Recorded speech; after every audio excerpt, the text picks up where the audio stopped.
Yes, does the question have to relate to the dinosaur topic?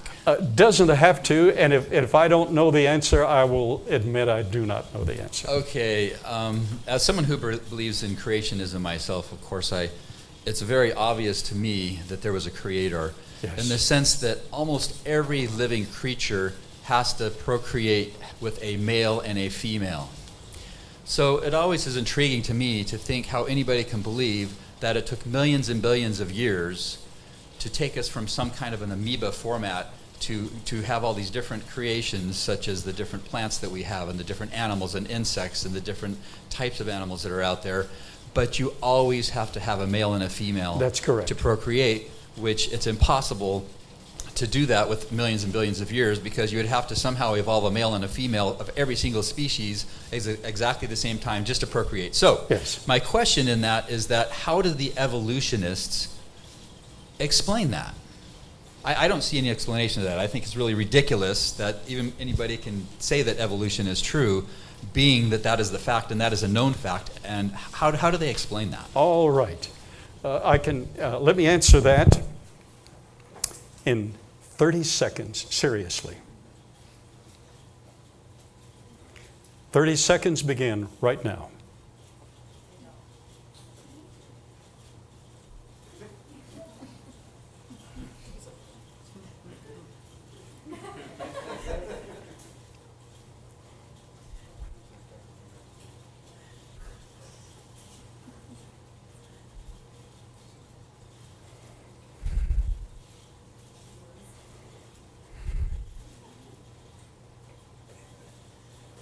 That's precisely how they explain it. That's what I thought. Absolute silence. There's no answer. There's no logical answer. Just to illustrate how not only improbable, but totally impossible life origins and life progression and life procreation could be explained by naturalistic evolutionary means. We have in our bodies 67.2 trillion cells. Now, I have not counted them, but that's the latest estimate. It has vacillated. But 67.2 trillion cells. In each one of those cells is the total information in all the other cells. In the cells of the eyelashes is programmed the information of the toenails. Now, aren't you glad they don't get mixed up? But 67.2 trillion times, without variation, all the information of the rest of the organism, that's not only us, but all living systems, the rest of the organism is also present. Now, in order to make it function, in each of those cells, let's take the human cells, you have to have not only the DNA, which is impossible to produce naturalistically, but you have to have the RNA to reproduce the DNA. They all have to be there simultaneously. Not only male and female, but the components of the cell have to be all there simultaneously, all of them, or it biodegrades. It begins to biodegrade immediately.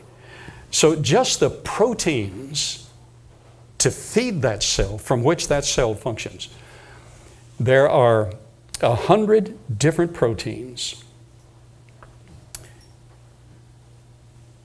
There are 100,000, the number of proteins. Let's see if I can reach back there. The number of proteins. There are 100,000 proteins. Sorry, now I've got it. It's been a while since I read that material. 60,000 different proteins in every cell of your body, all 67.2 trillion of them. 60,000 proteins in 100 different specific configurations, not only male and female. Every configuration in every cell is specific. If it's not specific, it biodegrades. The chance, the natural chance, naturalistic chance, it's in the technical literature, of that happening is one chance, just the proteins in that configuration. Forget about the DNA that's impossible to do. Forget about the membranes and the RNA for replication. Just the assemblage of those proteins. One chance in 10 to the 4,478,296 power. One chance. You're right. We didn't get here by evolution. Oh. Everything had to be there at once, which supports the six-day creation. Brother, you're exactly right. Not simply creation over periods of time. The six-day creation, the whole orchestra had to be in place, had to be tuned, had to be functioning for any of it to work. That's a good note to close on.